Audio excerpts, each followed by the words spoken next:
안녕하세요, 여러분. 비대면 강의 5주차 첫 번째 예제입니다. 굳이 첫 번째 예제? 그렇죠. 첫 번째 예제는 과제에 해당되는 거고요. 두 번째 예제는 과제 제출은 필요 없는데 여러분들 중에 좀 랩뷰를 더 시간 들여서 공부하고 싶은 사람들을 위해서 추가로 만들어 놓은 예제에 해당됩니다. 그 추가 예제는 분명히 나중에 좋은 영향을 받을 수 있을 거예요. 그게 과제 점수든 중간고사 점수든 기말고사 점수든 발표 점수든 어딘가에는 영향을 주게 되거든요. 일단 그건 그렇고 두 번째 예제에 대한 호응도가 거의 없다는 거에 대해서는 제가 반성하면서 앞으로 예제 내용을 그거에 맞춰서 진행을 하겠습니다. 첫 번째 예제는 과제에 해당되는 예제인데 과제에 해당되면서 이번 5주차 예제부터는 발표 연습용 영상 첫 번째에 해당되겠네요. 발표라 하면 이제 코딩하는 과정을 여러분들이 직접 코딩하는 과정을 제가 직접 보면 좋은데 원래 대면 강의 시에는 직접 보는데 그러지 못하기 때문에 원격으로 접속해서 보든가 회의 프로그램을 쓰든가 그건 알아서 할게요. 어찌됐든 코딩하는 과정을 직접 보는 그 과정에 해당되는 게 발표라는 이름으로 분류를 하고요. 점수 비중이 당연히 좀 있고 꽤 있고 발표는 모든 학생이 잘 참여해서 대부분 가능한 한 많은 학생들이 만점을 받을 수 있도록 유도하는 그런 특징이 있습니다. 그래서 첫 번째 발표용 영상에 해당되며 5주차 첫 번째 예제이고 공지사항에 이미 올렸듯이 5주차는 특별 의미가 또 있죠. 이게 1, 2, 3주차 기본 점수를 커버할 수 있는 특별한 기능을 또 가지고 있습니다. 그리고 내용도 최대한 심플하게 구성을 했어요. 심플한 구성이다 보니 이거 너무 혼란스럽고 이거 왜 이렇게 어디로 가는 거야.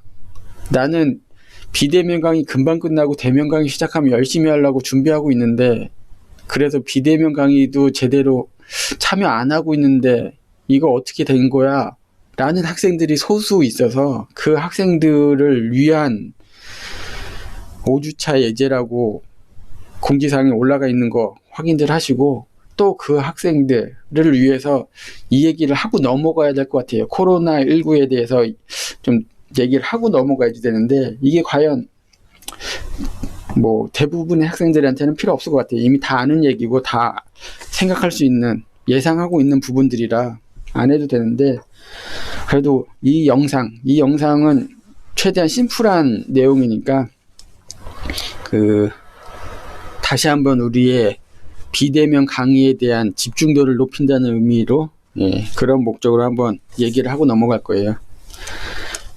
자, 코로나19 아이고 펜으로 돼 있어야지 되는데 잠시만요. 자, 코로나19에 대해서 얘기해보죠. 컴퓨터 상태가 좀 안 좋긴 한데 그죠? 글씨가 잘 안 써지네. 좀 굵게 바꾸고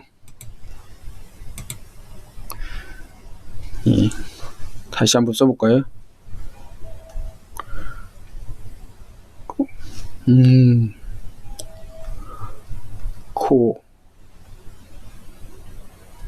코로나 19 잘 안 써져. 미안해. 이거 USB 포트를 한번 바꿔볼게요. 잠깐 멈출게요.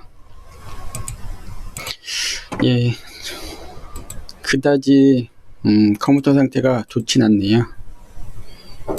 영상을 잠깐 멈추고 이래저래 설정을 바꾸고 다시 켰습니다. 여러분들은 순간이기 때문에 이 비대면 강의의 장점이죠. 이래저래 문제가 생겨서 시간 낭비를 하는 시간을 여러분들은 순간에 잠깐의 깜빡임 정도로만 그런가 보다 하고 넘어가면 되니까요. 일단 제가 컴퓨터를 한 7, 8대 쓰고 있는데 다들 오래돼가지고 거의 뭐 성능이 저의 몸 상태처럼 점점점 느려지고 있어요. 뭔가 안 좋아지고 있어. 그래서 장단점이 있죠. 어찌됐든 시간 낭비 더 이상 하지 말고 계속 해보죠. 코로나, 글씨가 좀 약간 천천히 써야지 돼. 코로나19의 문제에 대해서 이거 못 쓰겠네.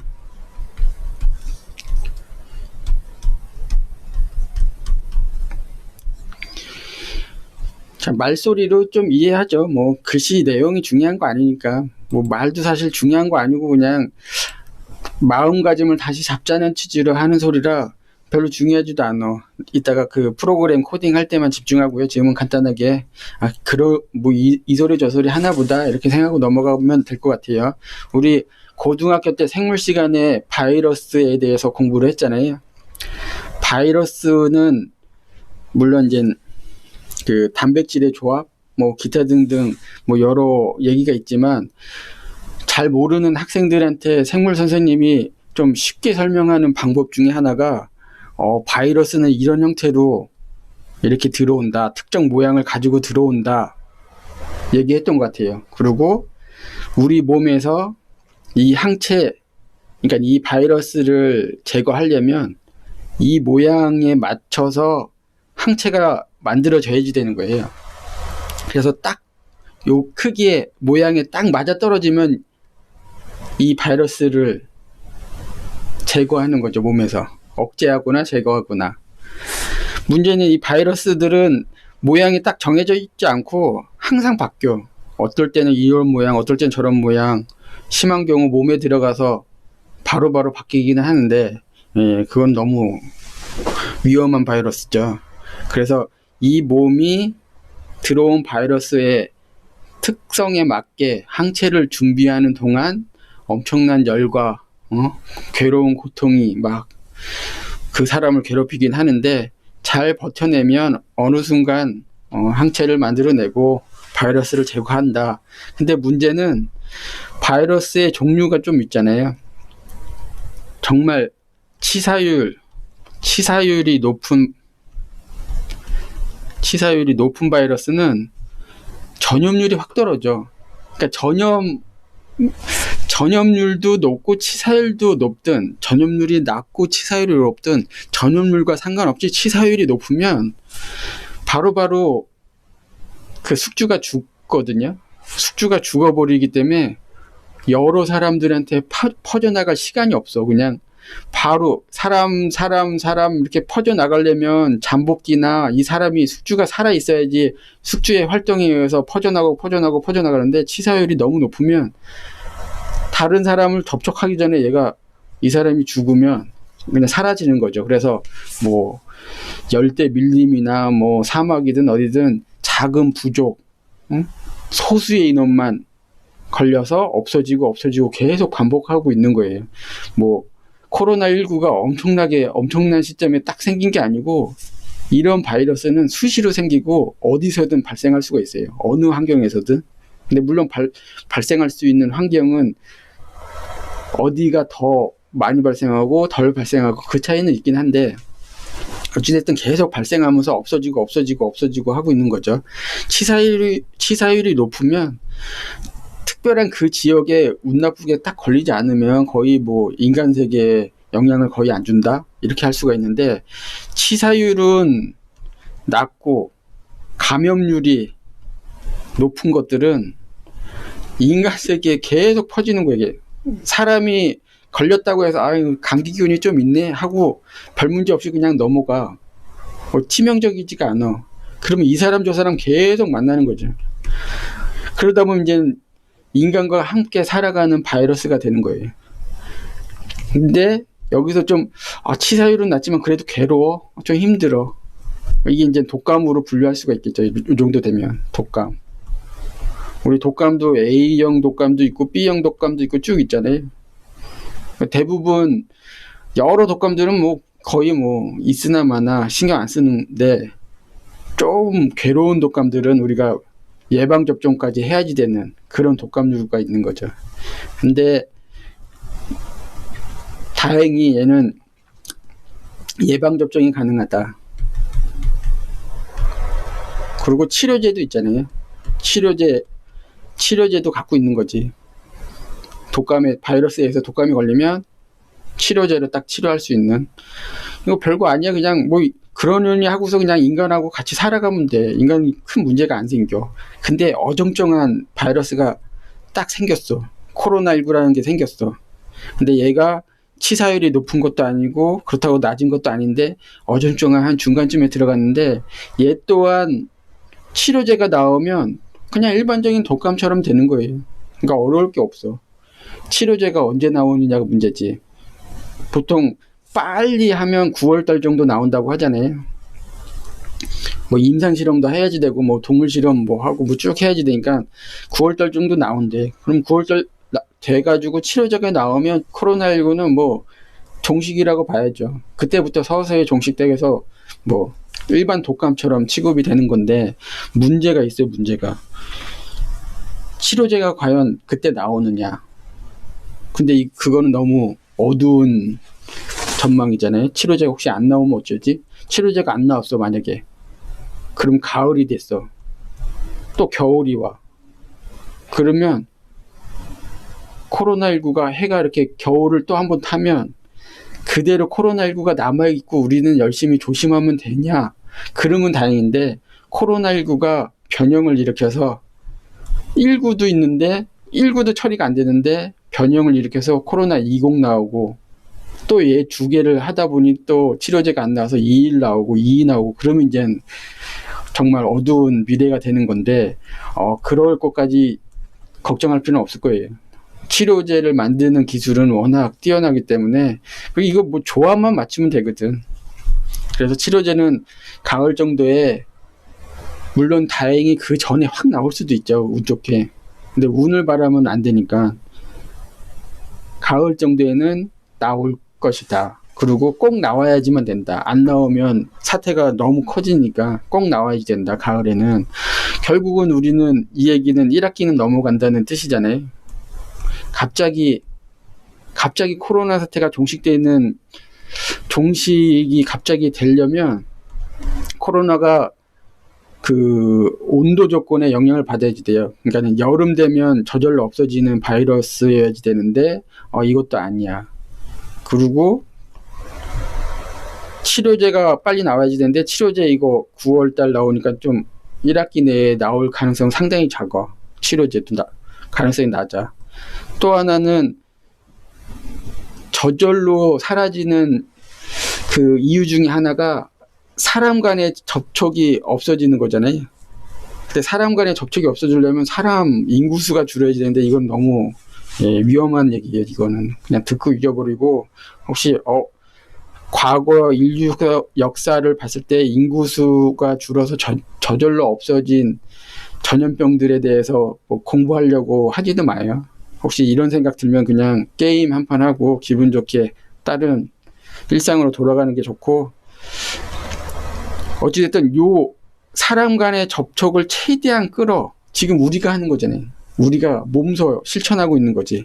사람 간의 접촉을 끌어서 시간을 버는 거죠.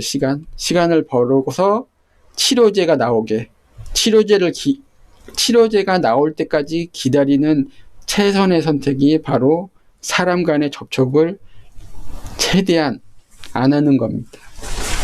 우리가 지금 잘하고 있죠. 다른 생각도 있어. 어떤 생각이냐면, 아예 이거 면역력, 특히 이제 뭐 항체라고 하는데, 이거 항체 그냥 만들어 버리자. 우리 그 예방접종 하는 이유가 그거잖아요. 독감 바이러스를 약하게 넣어서 몸이 해당되는 치료할 수 있는 항체들을 만들 수 있는 그 환경을 주는 거잖아요.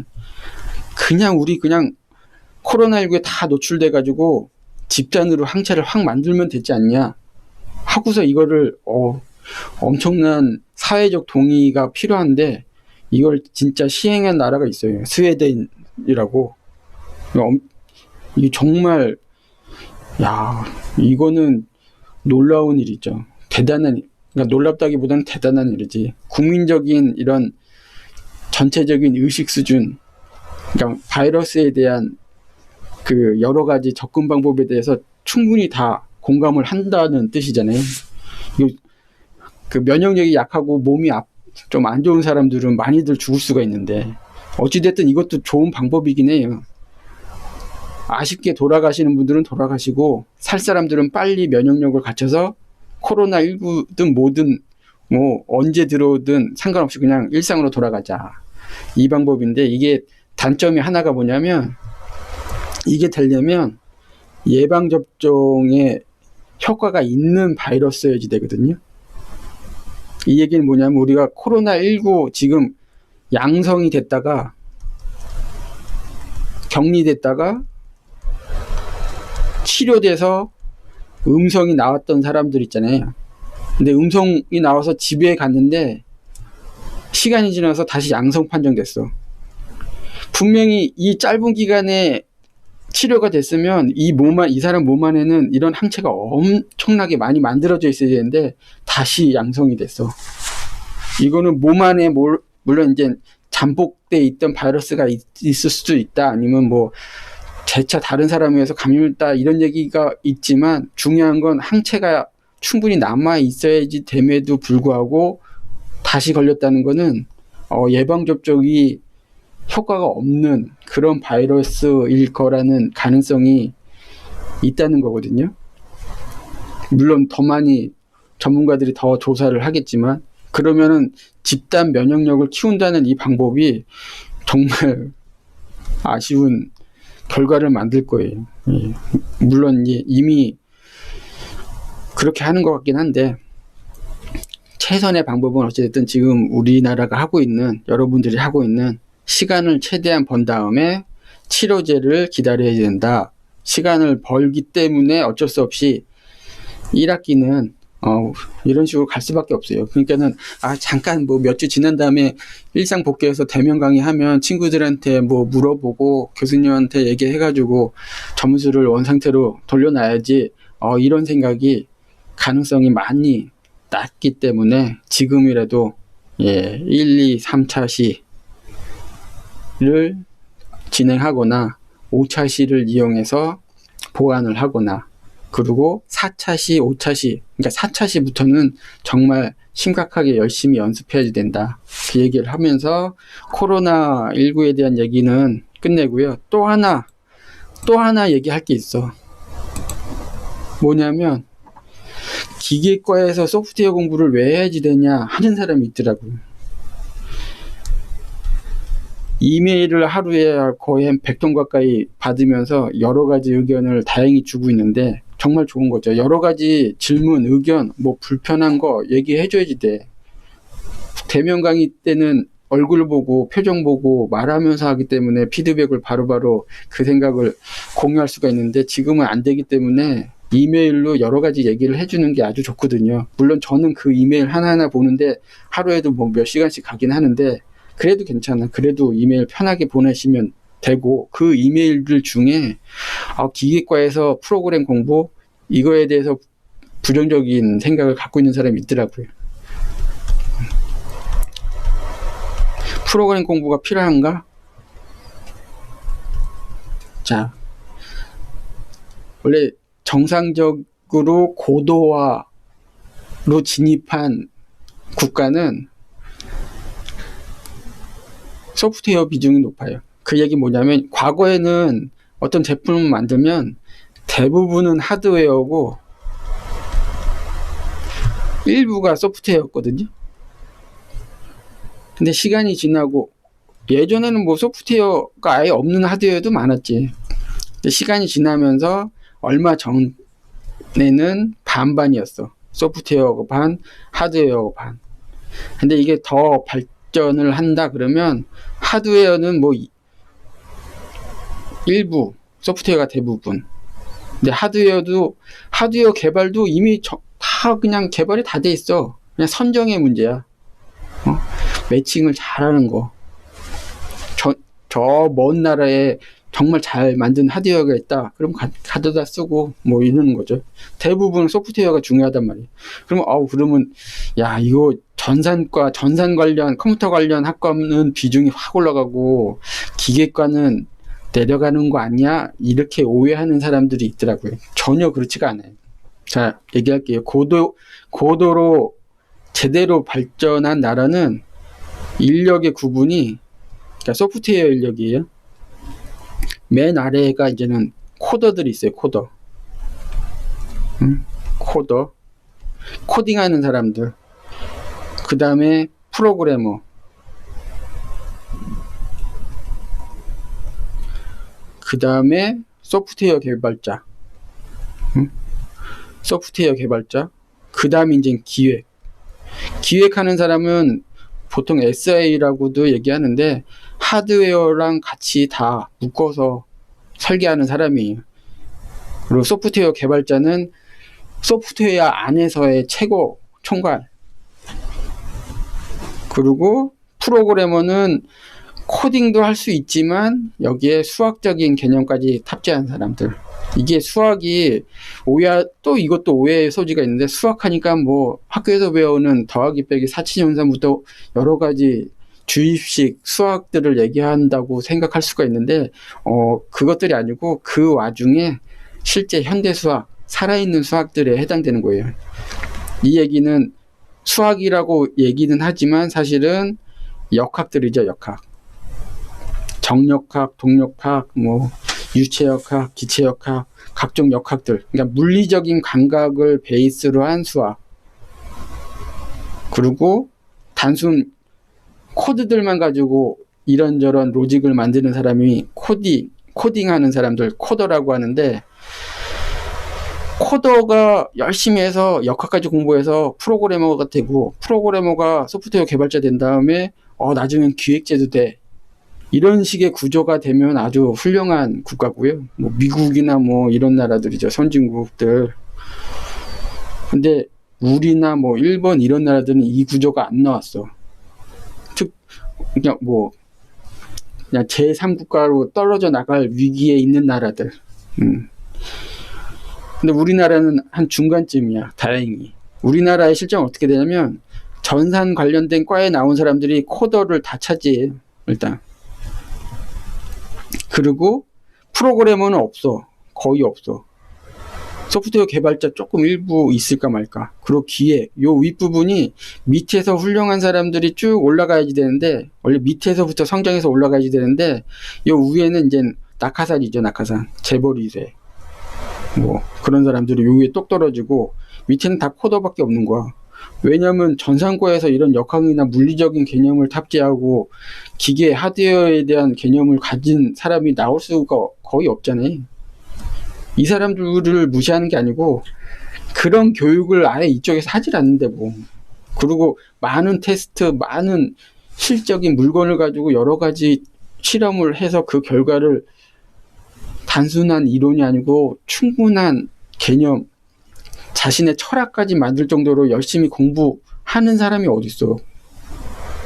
결국 우리나라는 이거밖에 안 되는 거예요. 그 액티브엑스의 파워로 가지고 그냥 이렇게 유지하는 거지. 그래서 한때는 그래도 이 사람들을 공부해서 이렇게 키워보자고서 각종 뭐 대기업들 있잖아요. 뭐 자동차 회사든 어디든 다 일부러 전산과 출신 사람들 데려다가 측정 장비나 생산 장비나 이런 걸 막 의뢰를 막 주고 그랬던 시절도 있었나 봐. 근데 대부분 그냥 끝이에요. 여기를 못 올라가고 이 안에서 그냥 빙돌 수밖에 없어. 그러면 또 다른 대안을 찾아야 되잖아요. 그 대안이 뭐냐면 수학적인 물리적인 역학을 공부한 사람들을 프로그램 공부를 시키는 거죠. 다시 말해서 여러분들처럼 기획과 역학, 수학 이런 걸 잘하는 사람들, 그 사람들을 이쪽으로 딱 올려서 여기다 배치를 하고 싶은데, 문제는 코딩을 잘하는 사람이 프로그래머가 되는 거지. 프로그래머 이런 거 공부하면 당연히 프로그램 잘 짜고 코딩도 잘한다 이런 건 절대 없거든요. 이건 언어예요. 언어는 뭐야? 그 사람들의 문화 뭐 이런 거를 이해하는 건데, 컴퓨터의 문화, 컴퓨터의 특징을 이해한다? 이 사람들이 정말 열심히 공부하는 그 분야인데 역학만 한다고 이게 되진 않거든. 그러면 프로그래머 여기 이 위치에 껴 들어가려면 코딩을 할 줄 알아야죠. 맞아요. 그래서 여러분들이 지금 프로그램 공부를 하는 거고 학교에서도 이런 과목을 만들어서 계속 그 기회를 주는 거죠. 근데 여기서 제 개인적인 의견을 잠깐 얘기하자면 시간이 좀 많이 가긴 했는데 수학을 잘한다 못한다의 기준이 우리나라 환경, 그러니까 우리나라는 주입식 교육이다. 뭐 일본에서 잘못 들은 그 시스템이 남아 있잖아요. 수학을 잘한다는 게 수학 성적 좋은 사람이 수학 잘한다고 평가를 해주잖아. 근데 그건 절대 잘못된 거예요. 수학 성적은 바닥이고 별 볼 일 없는데 수학을 정말 좋아하는 사람이 있어.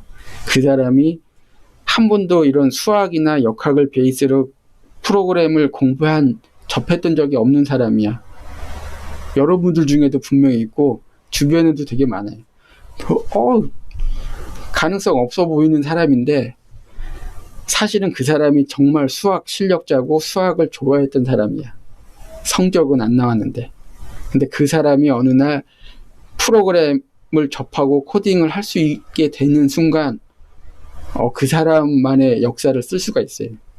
이거 성적만 수학 점수만 뭐 100점 맞았네 어쩌네 이런 사람들은 그 개념이 생길 수가 없거든요. 그러니까 암기식 주입식이니까 그 얘기는 뭐냐면 수학을 좋아하는 사람은 창의력이나 역학적인 감각을 키울 기회가 많았다는 그 연습을 많이 했다는 뜻이고 수학 성적이 좋은 사람들은 자신의 생각하는 능력은 점점점 도태시키고 암기를 했다는 뜻이거든요. 이 사람들은 절대 코딩 이거 가르친다고 프로그래머가 되진 않아요.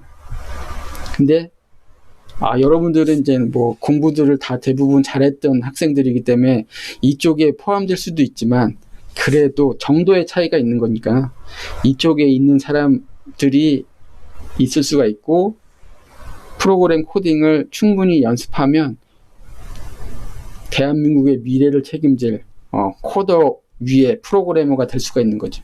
그리고 이게 단순히 한 사람 두 사람의 문제가 아니고요.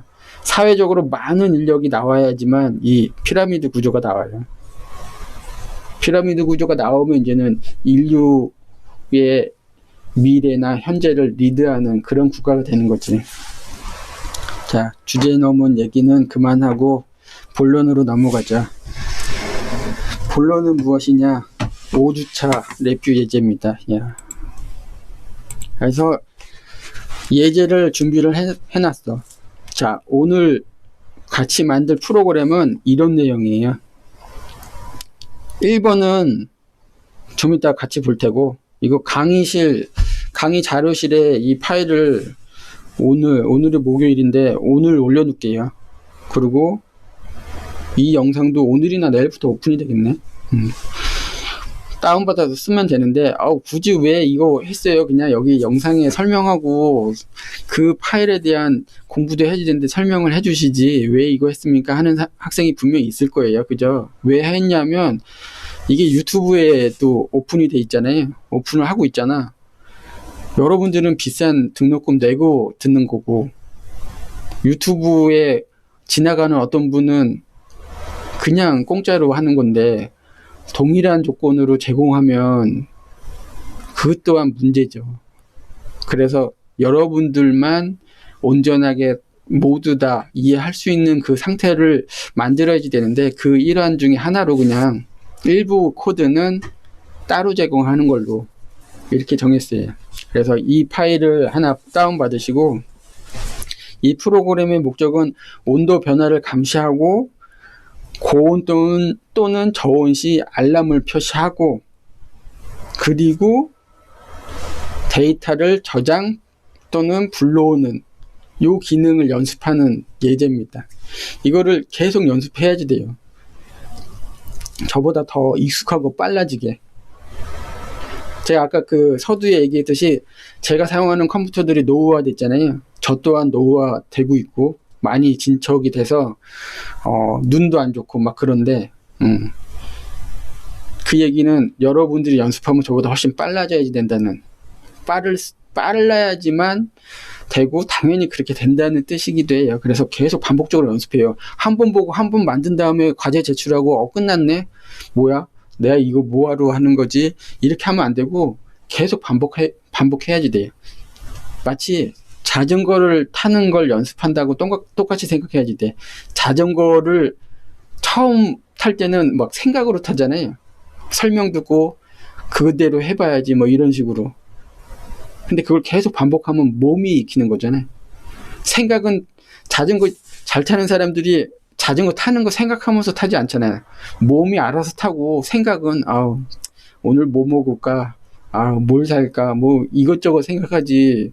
자전거 타는 걸 생각하지 않잖아요. 그거하고 똑같아요. 프로그램 코딩도 코드를 코딩하는 것 자체는 그냥 몸이 익혀서 몸이 알아서 할 수 있어야지 돼. 내가 그 코드 어딨지? 그 정도는 당연히 생각할 수 있죠. 코드량이 함수량이 워낙 많으니까. 그런데 기본적인 함수들은 그냥 몸이 알아서 할 수 있을 정도로 연습을 해야지 되고, 코딩은 정말 수준이 그 정도야. 코딩 하나하나를 생각하면서 하는 건 이제 막 배울 때만 하는 건데, 그 단계를 넘은 상태, 그때까지 여러분들이 연습을 해놔야지만 된다. 그 얘기를 하고요. 기능도 또 간단해요. 기능도 간단한데 꼭 필요한 거 몇 가지만 요소를 넣었으니까 그렇게들 아시고, 3번 보면 온도 변화는 제공된 서브 VI 파일을 사용하고 데이터를 차트로 디스플레이 하죠. 요런 식으로 코딩을 하면 되는 거죠. 그리고 온도는 35도 이상. 그러고 보니까 이번 예제 주제는 기후, 주변 우리나라 정도 수준에 되는 기후 변화를 계속 모니터링 하다가 너무 고온이다 또는 너무 저온이다 하면 알람을 표시해주는 그런 내용이네요. 그리고 데이터 저장 버튼을 누르면 데이터를 하드디스크에 계속 알아서 저장하고, 또 데이터 저장을 멈춘 다음에 과거 데이터를 또 불러올 수도 있고, 불러온 데이터는 그래프로 표시하는 거죠. 자, 요거 빠르게 해볼게요. 이거 막상 하면은 여러분들이 하면 한 10분 이내로 다 끝날 수는 있는데, 또 5주차의 의미가 천천히 1, 2, 3주차를 커버하는 그런 목적도 있으니까 천천히 할게요. 천천히. 자, 일단 서브 VI가 여기 있어. 이름은 서브 언더버 5주차 1번이라고 되어 있는데 요거를 배치하고요. 그리고 차트 하나 필요해. 화면 구성을 먼저 해도 되고 뭐 블록 다이어그램 로직을 먼저 만들어도 되는데, 오늘은 화면 구성 먼저 하죠. 차트. 이게 온도죠, 온도. 날씨에 해당되는 온도. 이거 진폭은 당연히 얘도 온도긴 한데, 도시. 가로 열고 한글 리을을 친 다음에 한자 버튼을 딱 누르면 얘가 뜨잖아요. 팝업창. 여기서 딱 방향키든 뭐든 페이지든 바꿔서 7번 엔터 가로 닫고 도시. 시간도 더블 클릭하든 뭐 클릭해서 타임인데, 이거는 영어 타임인데 이거는 뭐 초다, 시다, 분이다 이렇게까지는 고민하지 말자고요. 오늘은 무단히 그냥 이거 시간이다. 이게 날짜일 수도 있거든. 그래서 적당한 크기로 해주고, 그리고 플로트 실선보다는 감각을 키울 때는 도트가 포함되어 있는 게 더 좋거든요. 도트 키우고. 됐죠? 그럼 차트에 얘를 넣어주면 되는데, 얘 입력이 X, 출력이 X 곱하기 Y예요. X 곱하기 Y에다가 온도를 넣어주면 돼. 자, 일단 화면 구성을 마저 하면 그래프도 하나 있어야죠. 그래프. 우리 그래프도 하나 있어야지 되고, 이따가 나중에 과거의 온도 불러올 때 여기에 버튼을 만드는데, 하나는 저장하기. 물론 버튼을 좀 더 일반적인 형태로 꾸미면 좋겠지만 지금은 이렇게 할게요. 그리고 선택해서 컨트롤 버튼 누른 상태에서 드래그 해서 끌고 가서 복제, 더블 클릭해서 불러오기, 저장 버튼에 우클릭해서 기계적 동작을, 약간 화면 잘리니까 위로 가서 우클릭해서 기계적 동작을 누를 때 스위치로 바꾸고, 불러오기는 우클릭해서 기계적 동작을 레치 확인한 다음에 유지하고, 그리고 또 필요한 게 뭐 있어요? 알람 있네. 표시 알람. 알람을 LED 하나 두지 뭐. 우클릭해서 LED, 사각 LED, 경보라고 하고, 이거 더 이쁘게 멋지게 꾸밀 수는 있지만 지금은 그냥 이 상태로 해요. 간격, 화면도 작은데. 우클릭하고 보이기 라벨 안 보이게 하고, 얘가 만약에 딱 켜졌어, 클릭하면 바뀌는데 켜졌어, 그럼 초록색이면 이게 좋은 느낌이잖아. 그러니까 이거 우리 빨간색으로 바꾸죠. 보였죠? 이거 알고 있지? 안 보였지만 알고 있죠? 색깔 딱 지정한 다음에 클릭, 그 다음에 자동으로 다시 바꾸고, 그러면 꺼져 있다가 켜지면 빨간색인 거지. 빨간색이면 경보를 올려야지 돼 있구나. 이렇게. 자, 됐어요. 그럼 경보, 우리 프로그램 블록 다이어그램에 가서 이제 코딩을 시작하는데, 경보 있고 저장 있고 아이콘으로 보기로 바꿔놓을 거예요. 원래 나중에 옵션에서 설정하는 거 다 설명해 줄 거예요. 이거 뭐 매번 이래야지 되냐 할 수도 있지만 지금 일단 이렇게 하고, 그러니까 연습량을 적당한 선에서 유지해야지 막 이것저것 막 섞으면 피곤하니까. 자, 이렇게 하고 우클릭한 다음에 실행 컨트롤 들어서 와일 루프. 뭐 이 정도만 하죠. 뭐 정지 버튼 필요 없어. 지우고 우클릭해서 상수 생성. 이거 가끔 이거 실수로 눌러놓는 사람이 있는데, 그러면은 반대로 얘를 바꿔줘야지 돼. 그러니까는 실수로 눌렀다면 다시 원상태로 이렇게 돌려놔요. 그리고 와일 루프 놓으면은 기본적으로 쓰는 게 뭐가 있어? 타이머, 기다림 노드를 두고 우클릭해서 생성에 상수 한 50, 100 정도 넣을까? 일단 100 넣고 시작하죠.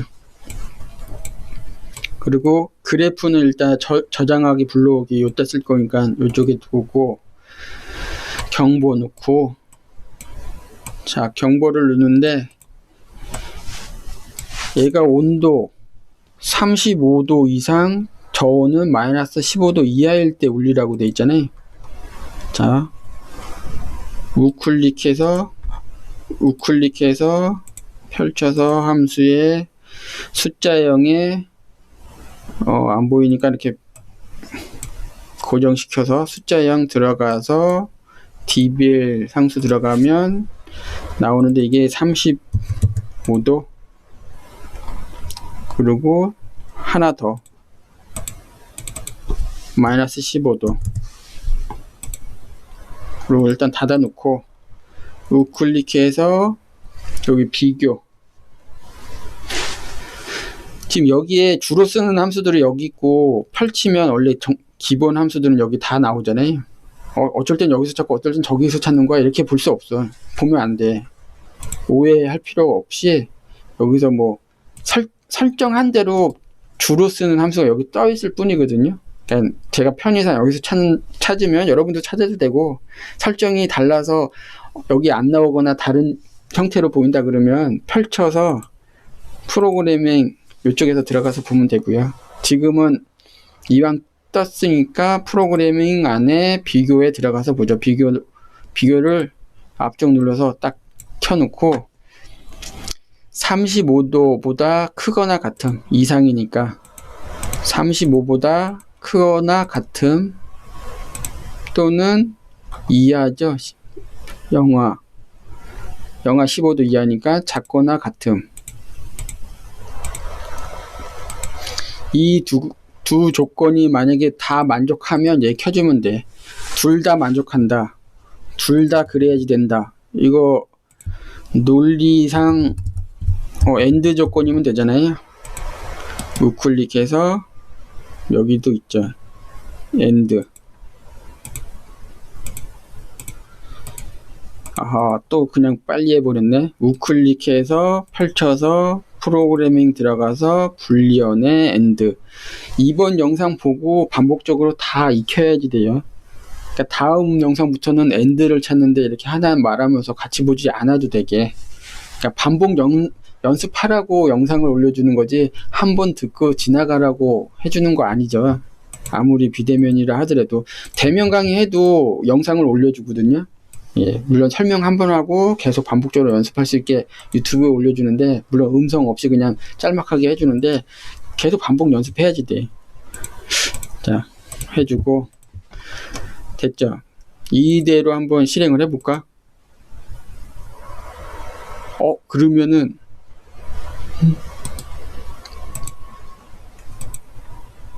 일자로 나오는데 10으로 일자 나오네. 제가 하나 빠뜨린 게 있네요.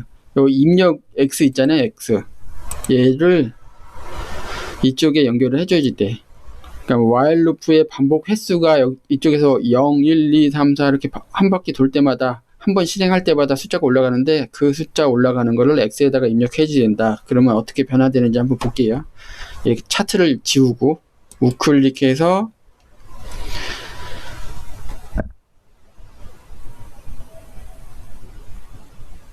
차트 지우기 없네. 그냥 해보지 뭐. 우클릭해서 딱 보면 자세히 보면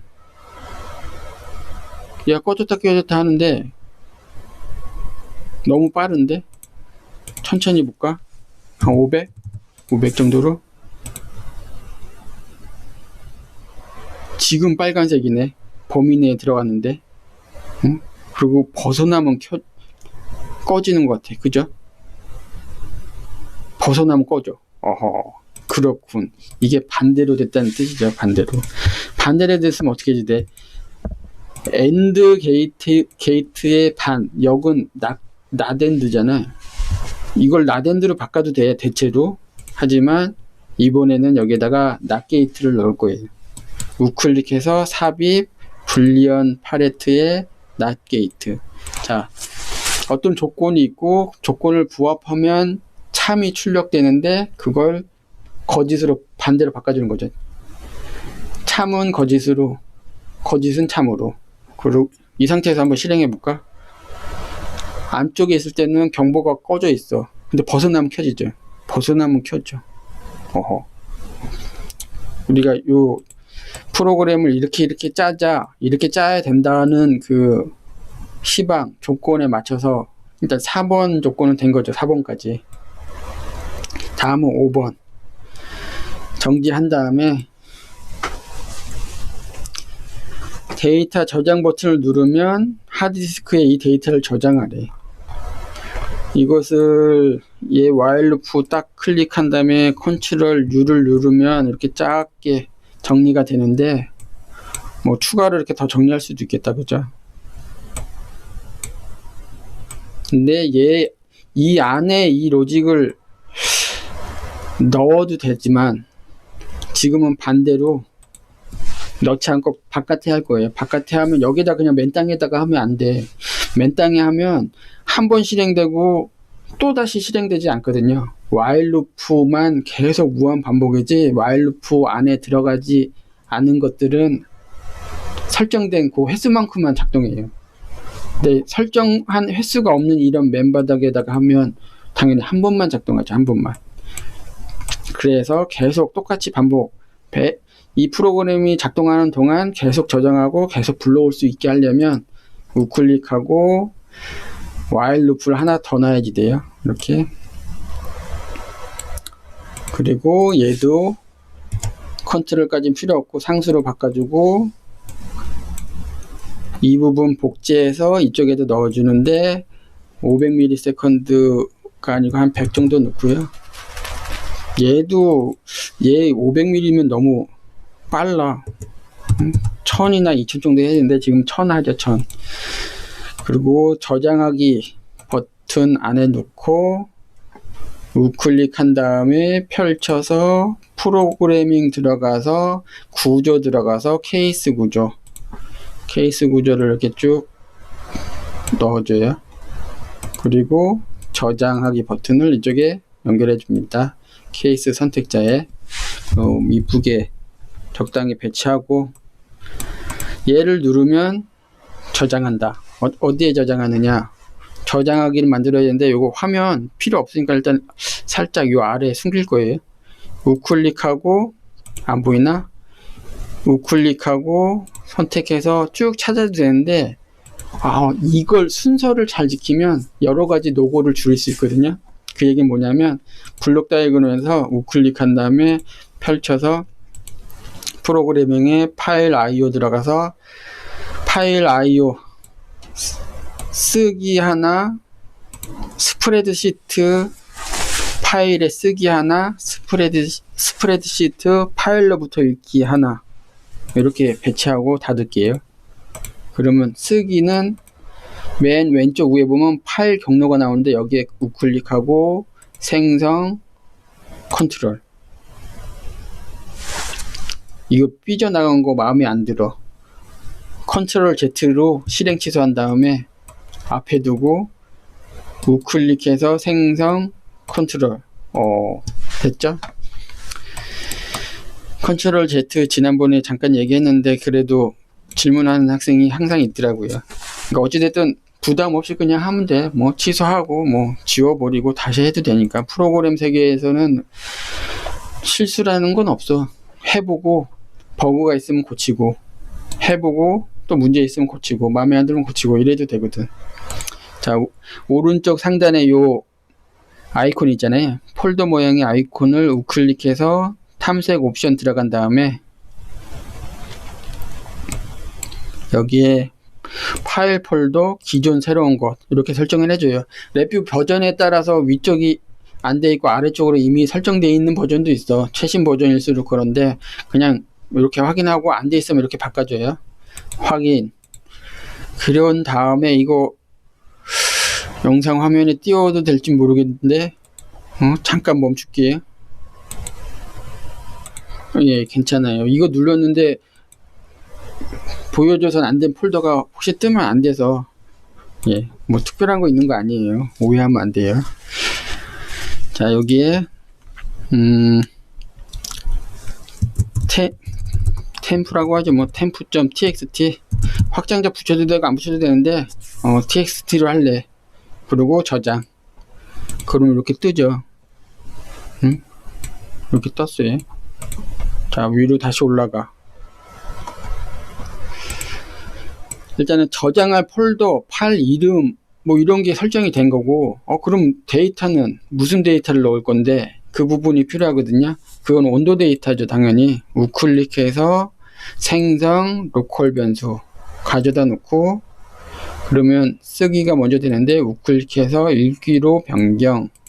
그러면 형태가 화살표가 바뀌고 테두리도 바뀌고 터미널의 위치도 바뀌어 있죠. 이것을 이곳에 연결하면 와이어가 깨져. 왜냐하면 자세히 보면 라벨 그 터미널의 이름이 1D 데이터거든요. 1D 데이터. 그러니까 배열 데이터를 넣으라고 돼 있잖아요. 여기서 딱 막히는 거지.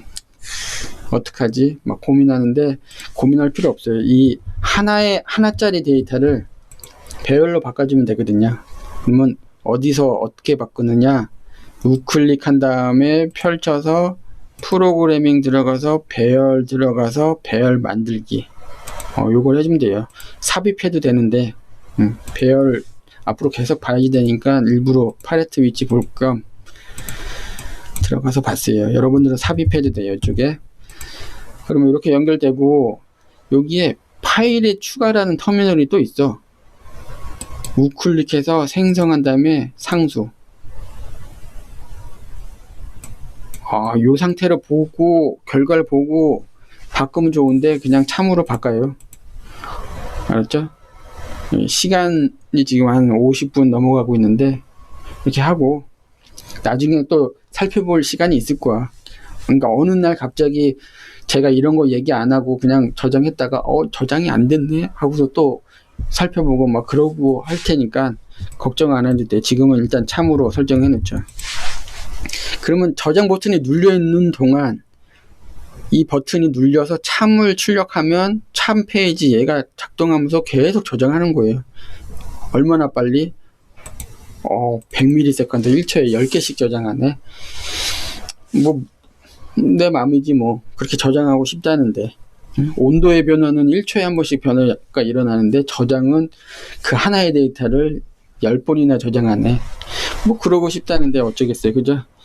바꾸고 시스템이 어떤 변화가 생겨서 그럴 필요가 있다 없다 생각 뭐 할 만한 상황이 되면 그때 뭐 조정하면 되고, 지금은 100ms. 자, 거지 페이지로 간 다음에 이번에는 읽기 얘네들 처리해야 돼요. 자, 웨이브폼 그래프는 요점 두고 불러오기 버튼은 요점 두고 이 정도 둘까? 이렇게 그리고 우클릭 한 다음에 프로그래밍 안에 구조에 케이스 구조를 하나 더 넣어요. 이게 한 30분 넘어가면 목이 칼칼해져. 저의 한계죠 이게. 계속 강의하시는 교수님들은 참 대단들 하신 건데, 자, 얘도 파일 경로를 입력해 줘야 돼요. 야, 어떤 파일을 열 건데 하고서 팝업창을 띄우기도 하는데, 지금은 누르면 바로 뜨게 하고 싶어. 그럴 때는 얘를 같이 공유를 해야지 되거든요. 얘를 그냥 일로 띄워올게. 띄워와서 이런 식으로 연결을 해줘요. 그리고 거지 페이지에서도 얘를 따다가 이렇게 연결해주고, 그러면 이 정보를 읽을 때나 쓸 때나 같이 공유를 하는 거죠. 그리고 첫 번째 행 얘를 가져다가 웨이브폼 그래프에 넣어주고요. 얘 전치를 할 수도 있는데 그거는 결과를 보고서 바꾸는 걸로 그렇게 하죠. 그러면 이 불러오기 버튼은 레치잖아요. 한번 누르면 바로 이게 참 페이지 갔다가 바로 거지 페이지로 싹 바뀌어. 저장은 눌러놓으면 계속 이 상태를 유지하는데, 저장 버튼은 스위치로 돼 있으니까. 근데 불러오기 버튼은 참으로 갔다가 바로 거짓으로 가요. 그러니까 바로 데이터를 읽었다가 바로 끝나는 거지. 계속 읽고 있을 필요가 없잖아. 그죠? 한번 해봐요. 자, 실행하고 저장 버튼을 눌러. 그러면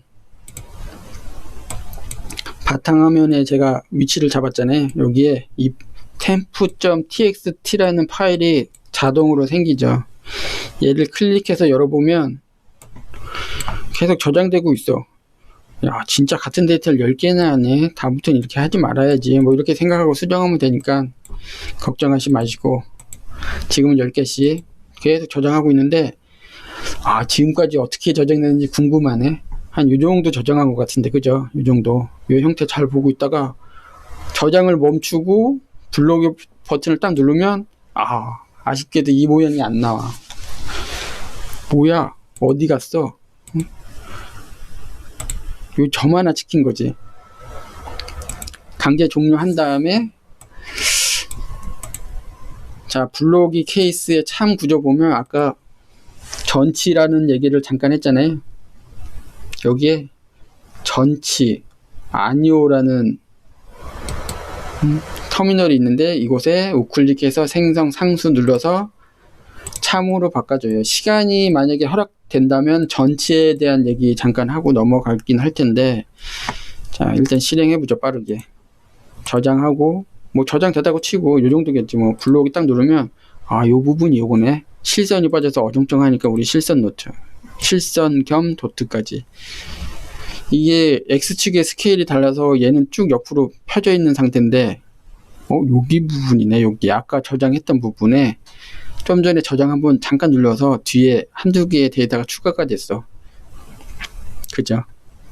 우클릭해서 그래프 지우기 한 다음에 저장하기 누르면 지금부터 저장된 것만 딱 보이면 좋은데, 이미 그 파일에는 이 데이터가 다 있어서 그 형상 데이터까지 다 나오고 지금 데이터도 추가로 되겠죠. 한번 볼까요? 저장하기를 누른 다음에 대략 요런 모양 이렇게 쭉 내려가는 형상이 있네. 내려갔다 올라갔다 좋아. 멈추고 불러오기를 누르면 아까의 형상과 잠깐 했을 때와 좀 전에 잠깐 내려갔다 올라갔다 이렇게 내려간 거까지 이 부분까지 다 추가가 됐어요. 파일에 계속 추가가 된 거야. 여기 보면 이 참 놓잖아요. 참. 이걸 거짓으로 하면 배열 데이터 한번 들어간 거 그 데이터 하나만 그냥 있는 거고 기존 과거의 데이터는 없는 거고요. 참으로 설정하면 계속 추가가 되는 거예요. 이곳에. 이게 지금 이 온도 데이터를 관리할 때는 이게 더 좋겠네. 그죠? 그리고 전치에 대해서 잠깐 얘기를 하면 전치는 배열을 회전시키는 거잖아요. 우리 수학 공부할 때 했잖아. 1, 2, 3, 4, 5, 6, 7, 8, 9가 있다. 얘를 전치시키면 얘를 회전시켜서 배열을 회전시킨다. 그 얘기는 뭐냐면 이 저장된 파일 열어보면 한 줄이잖아. 한 줄. 전치를 안 시키면 한 줄이라고 하지만 이건 열이잖아요. 첫 번째 열. 이걸 전치를 안 시키면 첫 번째 행만 나와. 행. 위에 행. 위에 행에 이 데이터가 이거 하나밖에 없잖아. 그래서 아까 점 하나만 찍힌 거예요. 18.35라는 점 하나만 찍힌 거고 얘를 전치시켜서 회전을 시키면 행이 열이 되니까 이 아래쪽으로 하나의 열 데이터가 다 나오는 거죠. 목소리가 좀 작았네요. 미안합니다. 자, 오늘 여기까지 하면 되겠죠. 이거 반복해서 꼭 연습들 하시고 여기 끝난 다음에 맥 어드레스 이거 가져오는 거 잊지 마세요. 4주차부터는 맥 어드레스 꼭 찍은 다음에 찍고 실행 정상적으로 된 상태에서 스니핏을 한 다음에 빨리 가능한 한 빨리 이메일을 보내세요. 이메일을 보냈는데 맥 어드레스에 시간 정보가 없어. 그러니까 그것들을 차단한 공유기 서버 환경에서 하는 학생이라면 그런 환경입니다. 이렇게 메일을 주면 되고요. 가능하다면 그게 표시되면 좋겠고, 예. 그렇다고 시간이 공유기의 설정 상태에 따라서 시간이 앞설 수도 있고 뒤처질 수도 있어요. 그러니까 어느 정도 범위 내에 들어가면 제가 다 인정을 하고 감안해서 보니까 그 시간 정보에 대해서 너무 걱정하고 막 이렇게 데이터를 바꾸고 그럴 필요 없어. 그냥 편하게 하시면 돼. 연습한다는 게 중요한 거죠. 자, 여기까지 하겠습니다. 수고들 했습니다.